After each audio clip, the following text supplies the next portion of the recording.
Hello, everyone.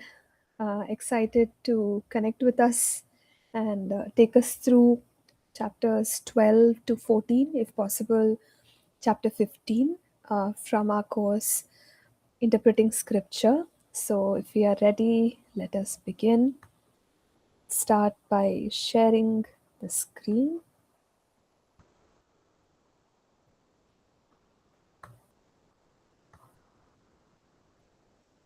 Okay, really hope that you are able to look at the screen here. So, we are here in chapter 12 and we will consider literary techniques.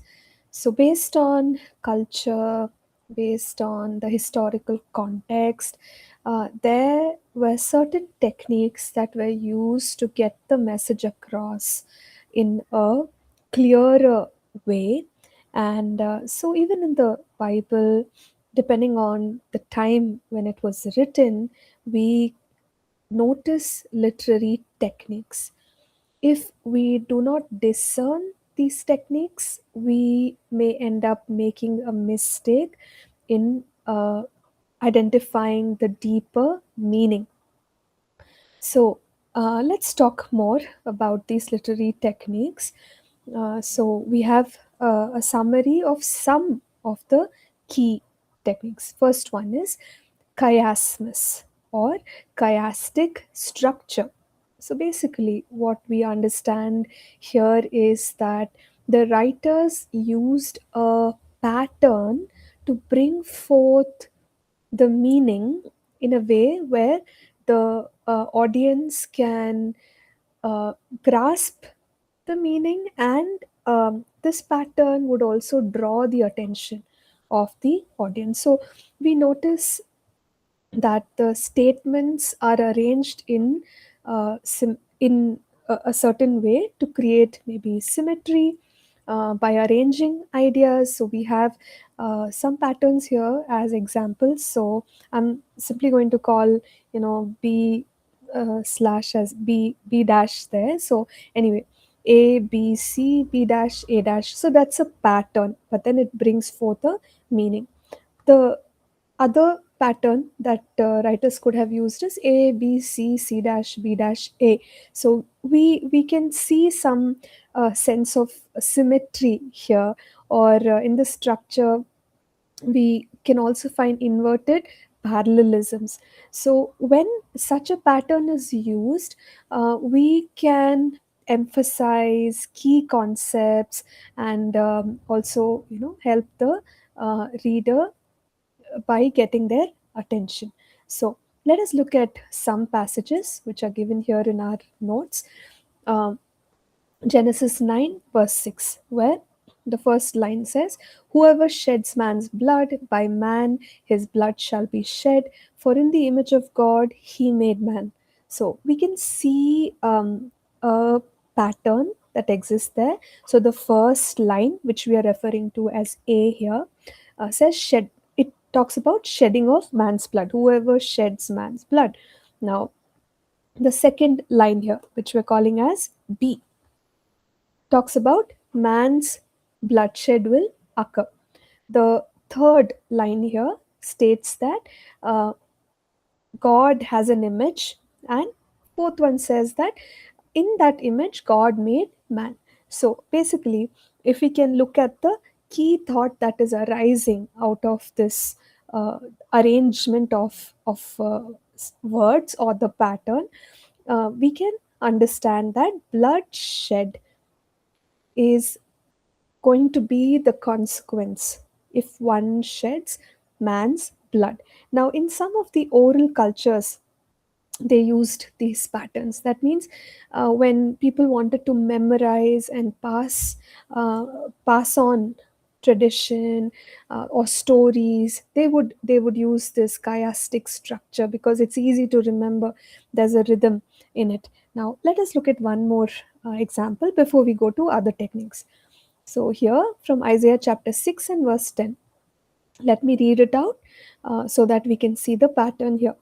"Make the heart of this people dull and their ears heavy, and shut their eyes, lest they see with their eyes and hear with their ears and understand with their heart and return and be healed. So, can we see here? We have a conclusion to what was started earlier over here.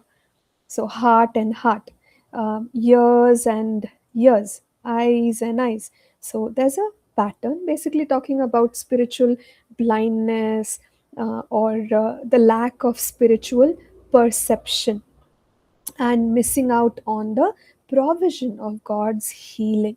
So that is the understanding. But the pattern is very catchy, and one can remember. So that's the chiastic structure and the literary technique which is used there. Now we move on to another example over here, Matthew 6:24. No one can serve two masters, for either he will hate the one and love the other, or else he will be loyal to the one and despise the other. You cannot serve God and mammon. So we look at uh, the mention of two masters, and the final statement says that one can't serve two of them. And then in the second and third line, we notice that there is a certain attitude that one would carry towards the master. So there will be either hatred for one and love for the other. Second one, another characteristics. There will be loyalty towards other, and uh, the the master who is left out will be despised. So this is the pattern that we see here. Okay, so we could continue to look at several examples, but we are moving ahead. The second technique is figure of speech. So in figure of speech, we will consider two kinds. One is simile, the other one is metaphor. So simile is when we use words such as like or as. His brain works like a computer, or yeah, his scooter is as fast as a jet plane. So these are similes. But if we omit those words and we make a very direct comparison, uh, such as you would say he's a lion instead of saying he's bold as a lion. So the direct comparison is a metaphor. So let us quickly look at some examples here of similes in the Bible. Psalm 1, verse 3. He shall be like a tree planted by the rivers of water. So there is figurative language here using a simile, because there is a comparison between a righteous man, a godly man, and a tree that is planted by rivers of water. And there is the continuation of the thought towards fruitfulness in this person's life. Now, let's look at one more example. So, um, okay, maybe we will look at Isaiah 40 and verse 31. So, here we know that those who wait upon the Lord are going to renew their strength. And the third line, if can be read as, they shall mount up with wings like eagles. So, wings like eagles, meaning there is a comparison to the way in which a person who waits on the Lord will make their ascent in life or spiritually, and and it is stated as wings like eagles. So this is a simile. Here again, Isaiah 53 verse 6: all we like sheep have gone astray. So I think we have a hold of what simile is now. So let us go ahead and consider metaphors. As we said earlier, there is a direct comparison without the usage of words, connecting words like and as. So the Lord is my shepherd. Instead of saying the Lord is like my shepherd, we are saying the Lord is my shepherd. You are the salt of the earth. You are the light of the world. So obviously we are not salt, but there is a comparison, and that comparison brings forth meaning. No, we are not bulbs, but we are the light. There is a meaning coming through this comparison. Okay, so there are several others here, maybe John 15. verse 5, the initial part of it, I am the vine, you are the branches. So, God is using figurative language to help us understand certain concepts. So, when we are reading some of the passages of the Bible, one needs to figure out if these literary techniques exist, and if yes, we have to interpret based on it, instead of saying, God is truly a vine and we are somehow branches, because it is absurd, and it does not make sense. So yes, please give me a moment as I just quickly go back. Okay, all right. So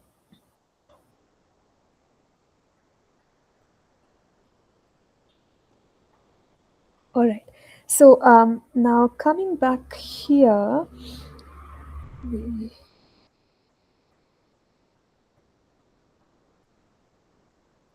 sorry about that, I'm not able to see myself. So maybe I'll just stop the presenting and restart the presenting of the document again. Yes, it's much better. Okay. All right. So we were talking about similes and metaphors. Now let's move ahead to the next kind of literary technique or figure of speech called as hyperbole. Hyperbole is an exaggeration. If one were to say that um, uh, today the weather is so hot, I feel like I'm in an oven. Obviously, I'm not in an oven, but it's an exaggeration where one is saying that it's so hot. So that's the language that is used. Or if it's very cold and someone says, I'm frozen, it's a figure of speech, hyperbole, that involves exaggeration. So in the Bible, there are verses that contain hyperboles. So let's look at one or two. Deuteronomy 1, verse 28 says, the cities are great and fortified up to heaven. So, how can city walls be as high as moving up to heaven? That's an exaggeration. They can be very high, but not exactly touching heaven. Now, let's look at Matthew 5:29 and 30. And here Jesus said, if your right eye causes you to sin, pluck it out, cast it from you. And if your right hand causes you to sin, cut it off and cast it from you. So there's an exaggeration where God is telling us to deal severely with sin in our lives. Otherwise, it will lead to destruction, it will lead to a downfall. But it's God's way or Jesus's way of making a point, and the literary style of hyperbole is utilized here. Now, when we continue to look at this kind of language, one more example, Luke 18, verse 25. For it is easier for a camel to go through the eye of a needle than for a rich man to enter the kingdom of God. So, how can a camel go through the eye of a needle? It's not a possibility. But it's to bring across a point that it's impossible for that to happen. And similarly, if somebody relies on their riches, then their heart can be away from God and they may not experience the kingdom of God the way they need to. So I'm sure we have understood what hyperbole stands for. Now let's look at the fourth one here, which is personification. And this means that we are attributing human qualities to non human things. A very good example is wisdom in the book of Proverbs. So in Proverbs 8, we read, does not wisdom cry out, as if wisdom were a human being? And if we look at verse 2 there, it says, she takes her stand on the top of the high hill.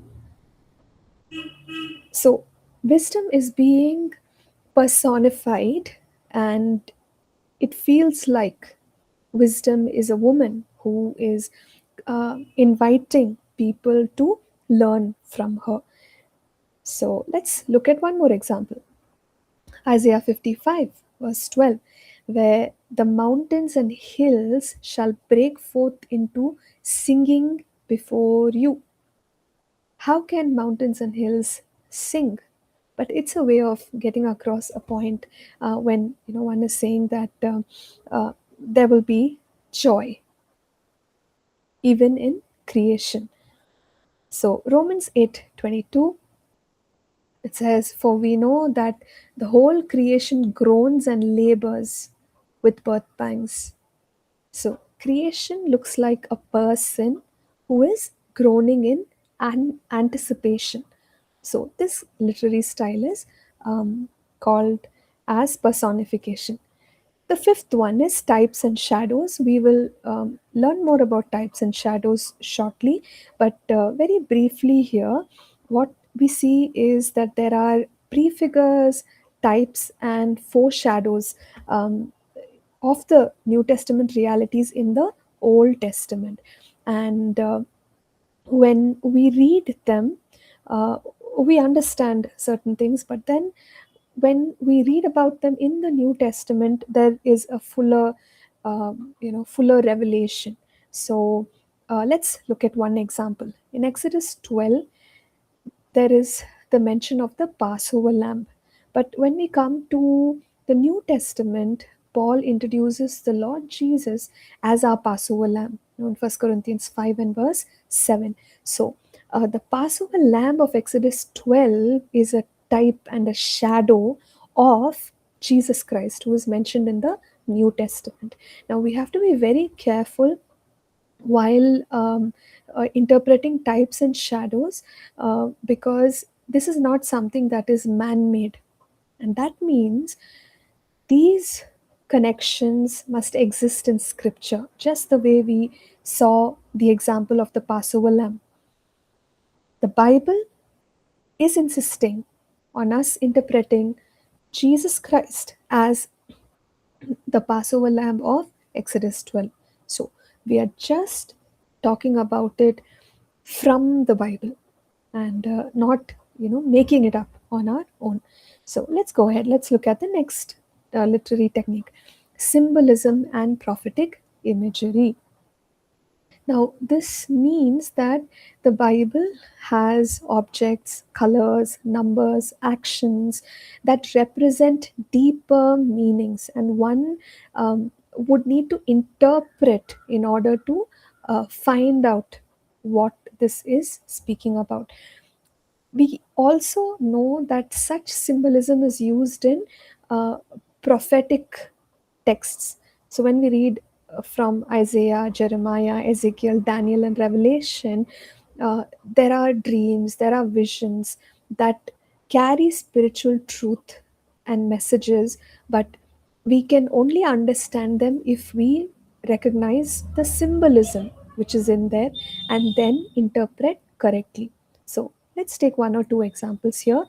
The four beasts that Daniel sees in a vision in Daniel chapter 7 represent empires. So the symbol of the four beasts has the meaning of various empires.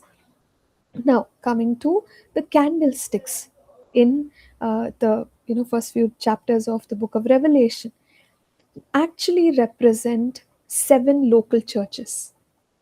So that's how we find the meaning. We interpret the symbol. Okay, so let's move ahead. The next literary technique is irony and sarcasm. So the statement shouldn't be taken literally, because the statement could be saying something opposite, and that's the technique which is used in sarcasm.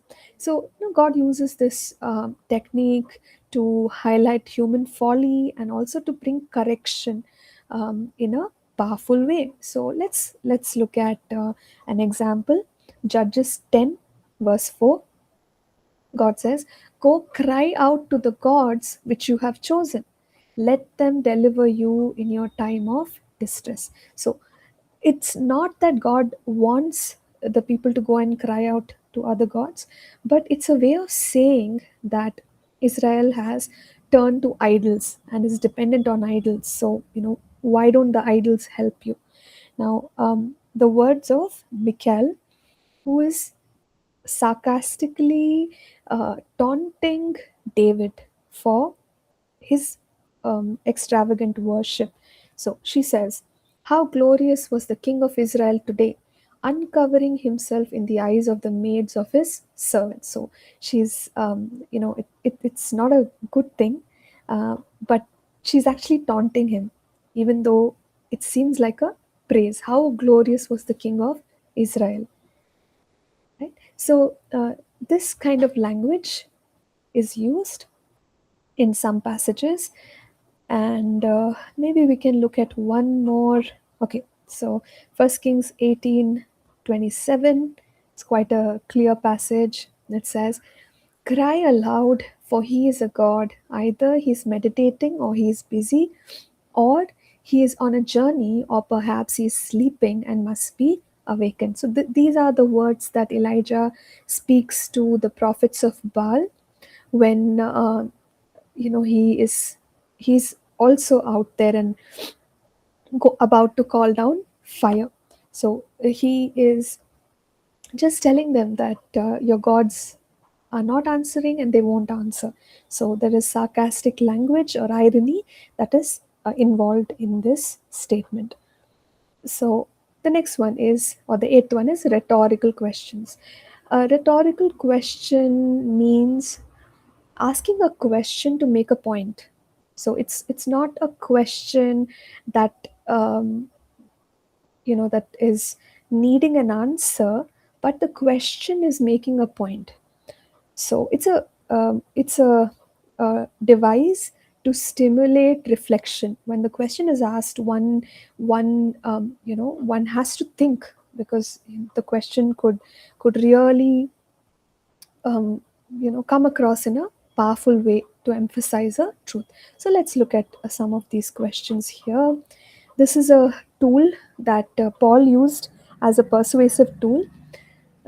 So here in Romans 6 verses 1 and 2, he says, "What shall we say then? Shall we continue in sin that grace may abound?" As we said, this answer is so obvious. No, we can't continue in sin. Jesus has already become our sin bearer. Then why is Paul asking such a question? It's making us think, and it's emphatically telling us that we must live a holy life. So, Paul is asking, so what shall we say then? Just because there is grace, shall we continue in sin that grace may abound? And he's answering his own question, verse 2, certainly not. Right? So there are these questions that make us think and that emphasize on truth in a strong way. So let's look at a few more. Romans 8:31. What shall we say then to these things? If God be for us, who can be against us? Obviously, if God is for us, nobody can stand against us. So it's a question that is making a point. So let's look at one more maybe. Okay, let's see. 1 Corinthians 15:55. O death, where is your sting? Now we don't want to go and find out where is death's sting. O Hades, where is your victory? We don't even want to go looking for it, because the point that Paul is trying to make is Jesus is victorious. And that's all, that we want to know and stand on. So it's a rhetorical question. So there are other examples as well in our notes. So with this, we come to an end of the chapter on literary techniques. Now let's consider some figures of speech. So we are in chapter 13, and I'm really hoping that all of us are getting an idea, and even though we have an idea, it's important for us to go back and read the notes, look at all the examples, and make sure that we have understood what is being discussed. Okay, so we will proceed with figures of speech. Please give me a moment.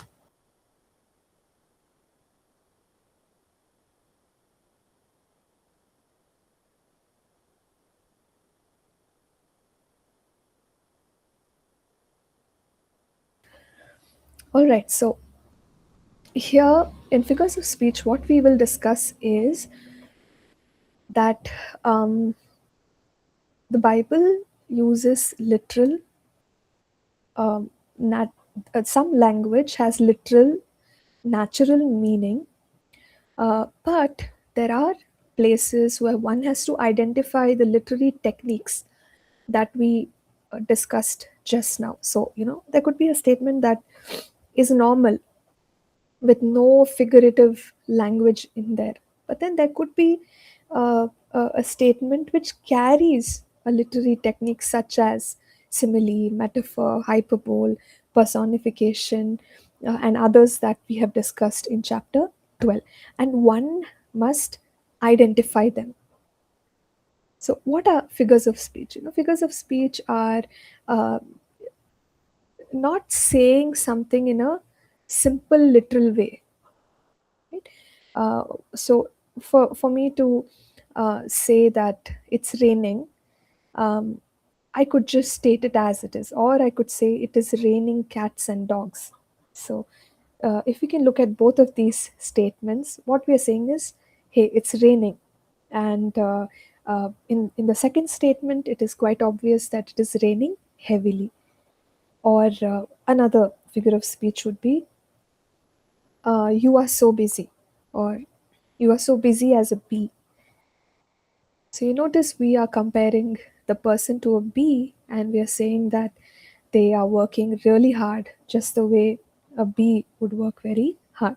So, okay, so the next thing that we have to look at is, when do we say that a passage is literal, and when can we say that it has a figure of speech in it? So let's answer that question, and there are a few points to answer that question. So what we are saying is, how can I find out if a passage has to be taken literally and interpreted, or if there is a figure of speech? So, the first guideline is that we will take the passage literally, and that's the right way to approach any passage. So, always begin by taking the passage literally, uh, unless there is a good reason to say that there is a figure of speech involved. Next, when the literal does not make sense and the literal is an impossibility, then we can conclude that there is a figure of speech involved. For example, Jesus is the Lamb of God. So, if we take that verse literally, it would mean that Jesus is a lamb, like the young one of a goat. But that doesn't make sense. That's an impossibility, because John has already told us that God became man, the word became flesh, meaning Jesus is a human. And so, because this indication of Jesus becoming a lamb is impossible, we would say this is a figure of speech. So it has to be interpreted that way. Now, Jeremiah being made a pillar, an iron pillar, and a bronze wall. There is figurative language used here. We can't really say that he's become an iron pillar, but there is a meaning that is coming out of that statement. So the iron pillar carries strength, and that is the meaning that one must understand. So we said, if there is an impossibility when we take the passage literally, then we employ a figure of speech. Now, the next one, if there is an absurdity when we take the passage literally, there is a figure of speech. So we saw that mountains will sing, or the trees will clap their hands. Isaiah 55 verse 12. That's absurd. Trees have no hands. So then we will consider that as a figure of speech. So I really hope that all of you are with me on this. Uh, It's fairly simple. Okay, we'll go to the fourth point here. We take the figurative sense if the literal requires action that cannot be literally carried out. So, an example is when Jesus said, "Eat my flesh and drink my blood." Now, he doesn't mean that we literally have to do that. He is referring to a spiritual truth by uh, indicating to his own flesh and his own blood. And so we must not interpret this literally. Now, moving on. Take up your cross daily and follow me. So, this doesn't mean all of us have to go and get a wooden cross and carry it around, right? Because we are taking the meaning that's coming out of it. This action is an impossibility. And that's not what Jesus wants all of us to do. He's just telling us to take up challenges or sufferings that may come along with our faith and keep following him every day. Okay, so the fifth principle that we will apply is sometimes the figurative expression is followed by an explanatory literal statement. So then there is a conclusion right there, because the writer has presented a figurative thought and immediately they have explained it. So one example is First Thessalonians chapter 4 verses 13 to 15, where Paul says that those who fall asleep, and then immediately verse 16 he says, those who died. So who are these people who fall asleep? He has explained himself in verse 16. So it's quite obvious that that figure of speech of sleeping is the people who have died. So these are the principles. We'll firstly take the passage literally, but if there is an impossibility, absurdity, can't follow the action, or an explanation that follows, we will take up the language as figurative language. Now, how should we interpret the figures of speech? Firstly, determine if that figure of speech is involved. Secondly, what is a figure of speech in that passage has to be clearly identified. So let's look at two examples here. Matthew 7, verse 6. Do not give what is holy to the dogs, nor cast your pearls before swines, lest they trample them under their feet and turn and tear you in pieces. So, uh, give what is holy to the dogs. Okay, what does that refer to? Or pearls to the swine. So, when we look at such language, we would think that, okay, what is holy, and pearls may refer to wisdom, holy things, and the other aspects refer to unholy people. So that's how we figured out the language and the meaning. Now let's look at one more passage here. 2 Timothy 2 verses 3 to 6. Endure hardship as a good soldier of Jesus Christ. So, good soldier is figurative language, and here, basically, Paul is comparing the believer to a soldier who is ready to go to who is ready to go to war, or who is engaged in warfare because of his faith. Now, we see other comparisons as well. Anyone who competes in athletics. So that means Paul is comparing the believer to a one who is running the race, or an athlete.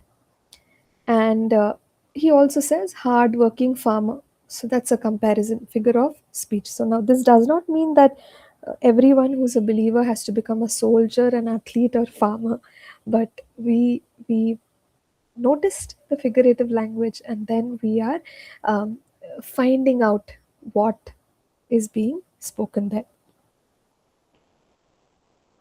Okay, so the next thing is we have to understand the points of comparison. That means that not every aspect of the original, or the object that is being used in that figure of speech is being compared with, the neck, the um, the other object, right? So anyway, let me just explain myself. So the coming here to Psalm 1 and verse 3, it's talking about a godly person, and it says, he shall be like a tree. So when we say tree, a tree has um, so many features. Tree is green, tree is tall, tree can protect and shelter people. So there are all of these features of the tree. Which feature is he talking to? So in interpreting the figure of speech, we have to understand the points of comparison. Meaning, we can't take all the features. We have to take the features that the author wants us to take. So here, tree is mentioned, and then as we read the rest of the passage, we realize that uh, the psalm is referring to prosperity, success, and fruitfulness. So, those are the features that we will take up as we describe the tree. So, we must make the comparison as per the um, the requirement there. Now, moving ahead, we need to keep in mind that sometimes the same figure of speech can have contradictory meanings, and so one must interpret the passage in its context.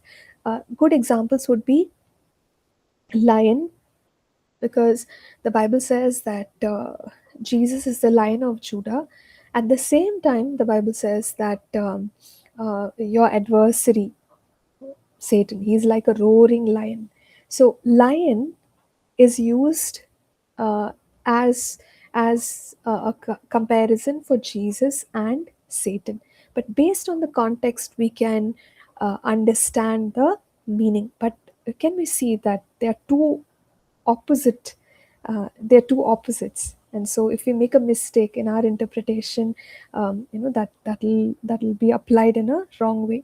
Or thief, the thief comes to steal, kill, and destroy, which is talking about Satan. But with regard to Jesus, we know that he will come as a thief in the night, like a thief in the night. So that's the comparison which is being made. But both Satan and Jesus are, um, spoken of using the thief, and we must interpret it in its context. So, draw out the meaning and key insights once we have seen the passage, and I think we have already mentioned that earlier. The sixth one is apply legitimate controls or limits, meaning whatever passage is there, we don't want to over interpret it or extrapolate it to bring out uh, absurd meanings. Like one example given here in First Thessalonians 5 verse 2 says, the day of the Lord so comes as a thief in the night.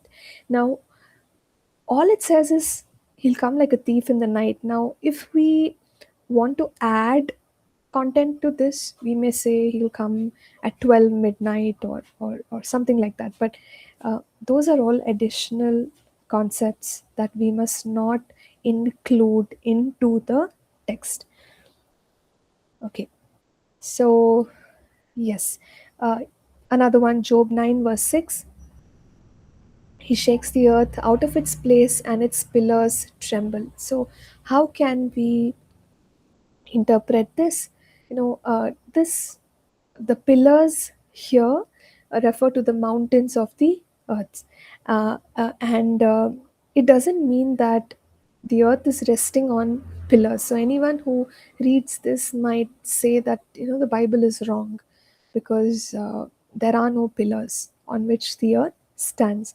But we would need to understand it in the given context and not try to add meaning to it and say that there are certain pillars, there are five pillars or six pillars on which the earth stands. So when we do that, we have actually included content that doesn't exist.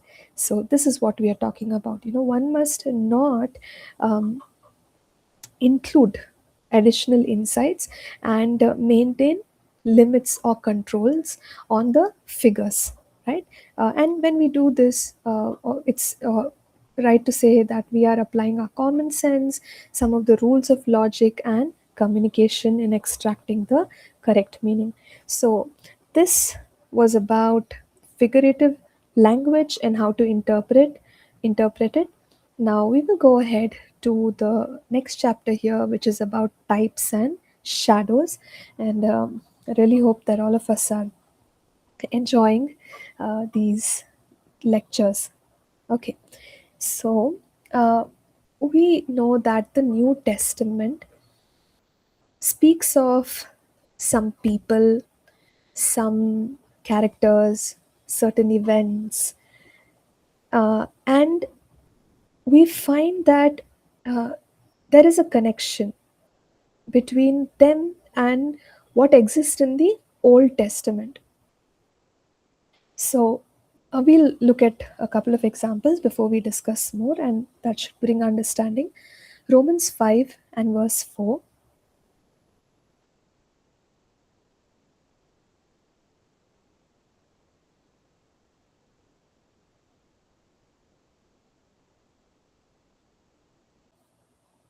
Romans 5 and verse 14, sorry.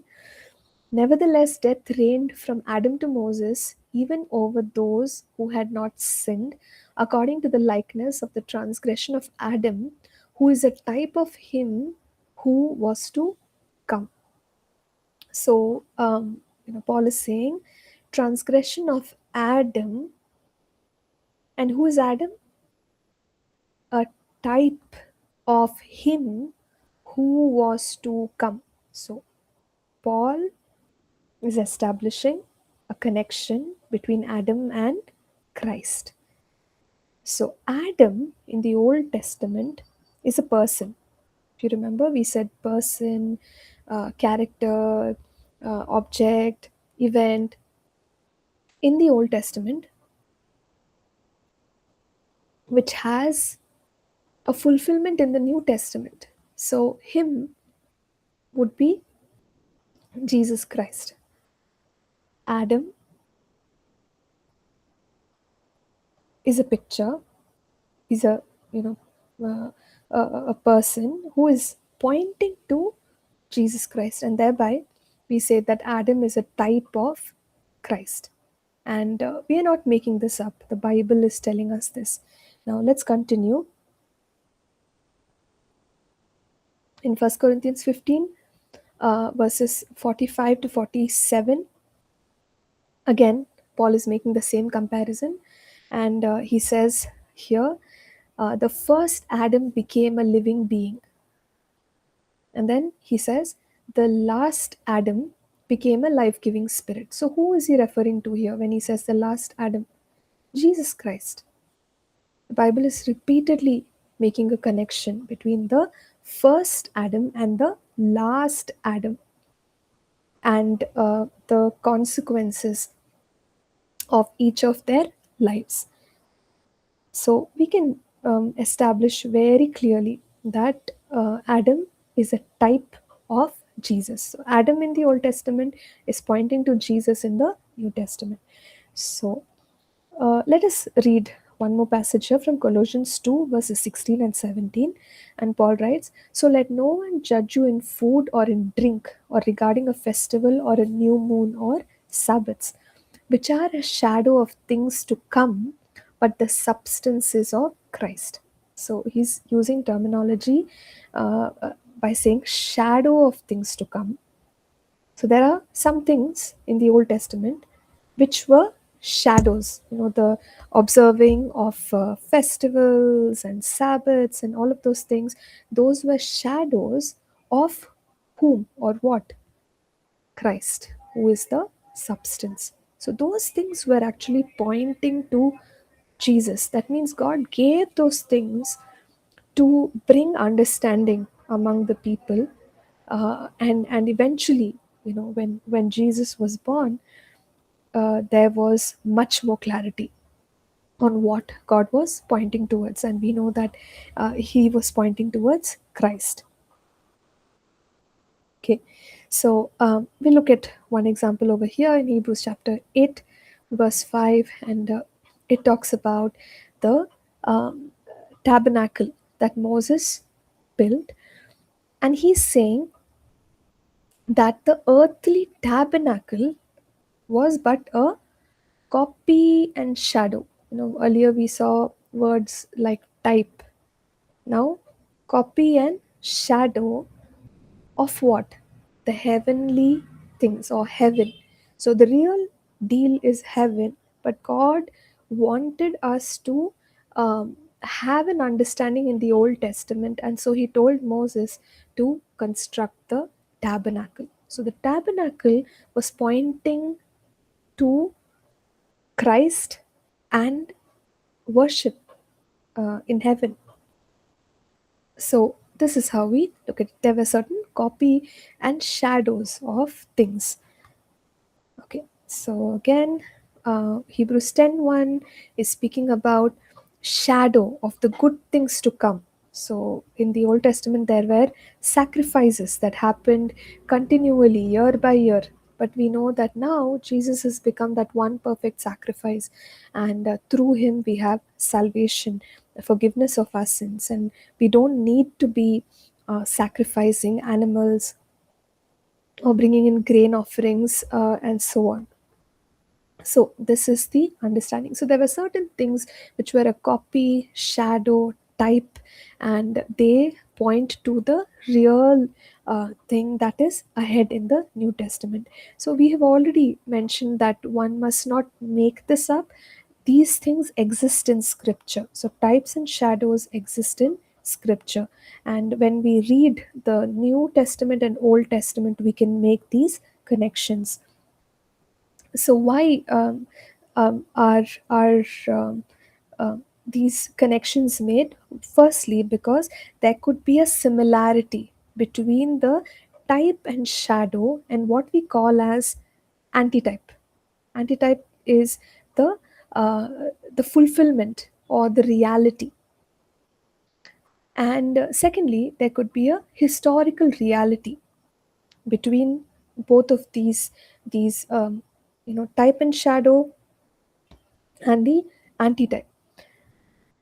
Or there can be prefiguring, which means that the type tells us that the reality is ahead of us. So these are all uh, the kind of connections that we observe.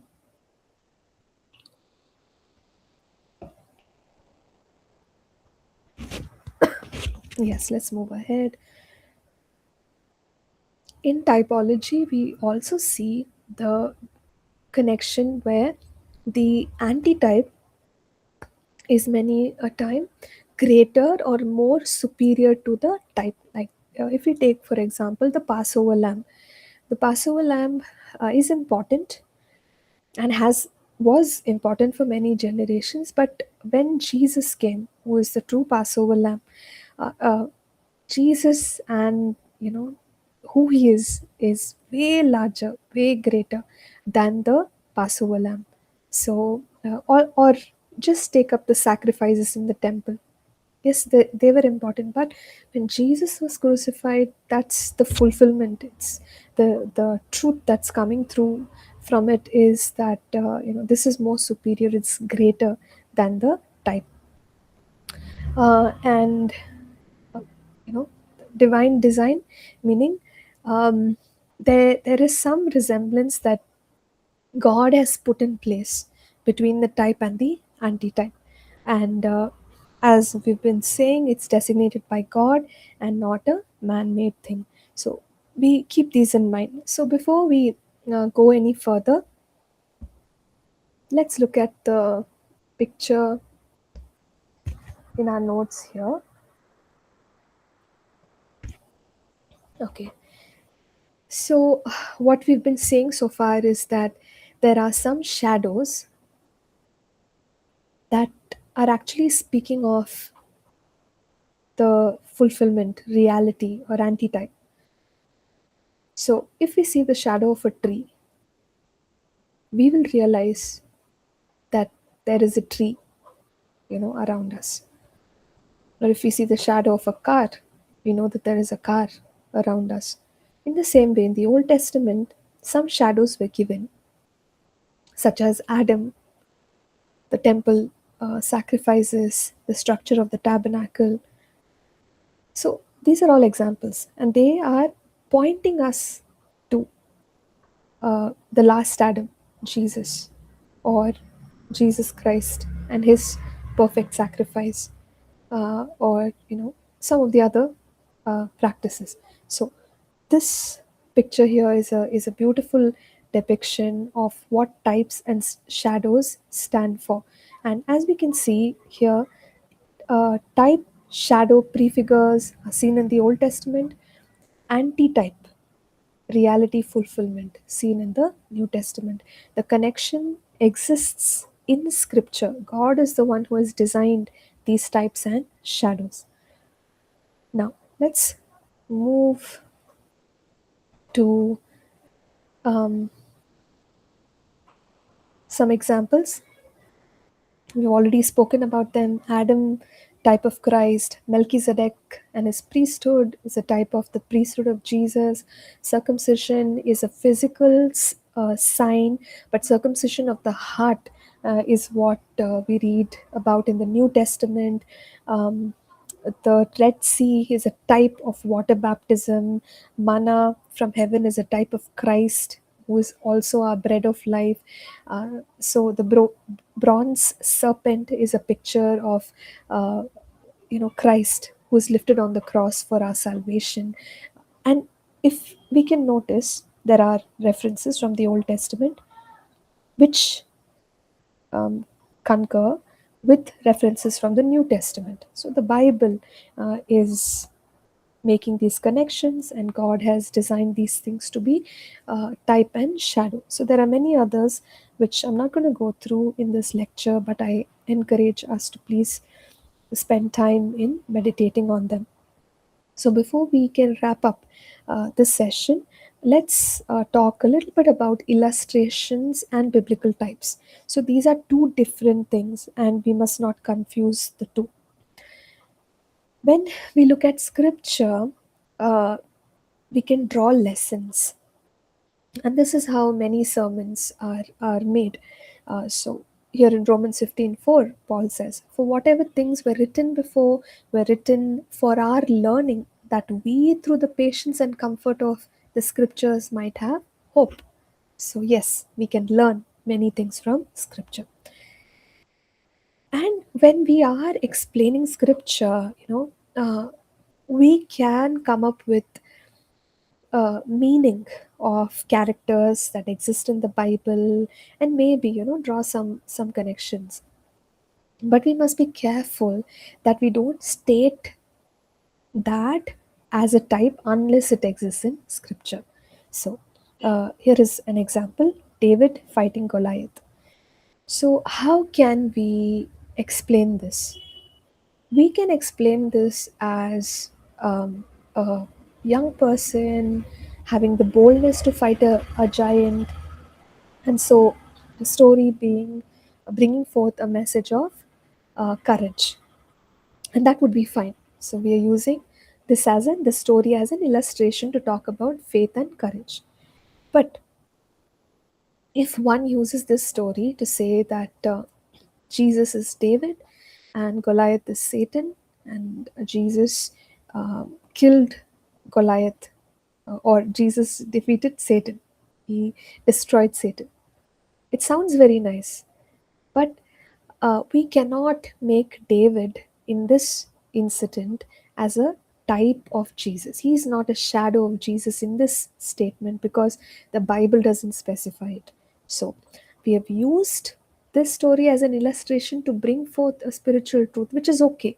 But if we call David as a type of Jesus, then that is an error, because we haven't properly understood the meaning of type and an anti-type. So I'm sure you're getting my point. So we should stop imparting meaning that does not exist in Scripture. So we must not go beyond what is stated in scripture.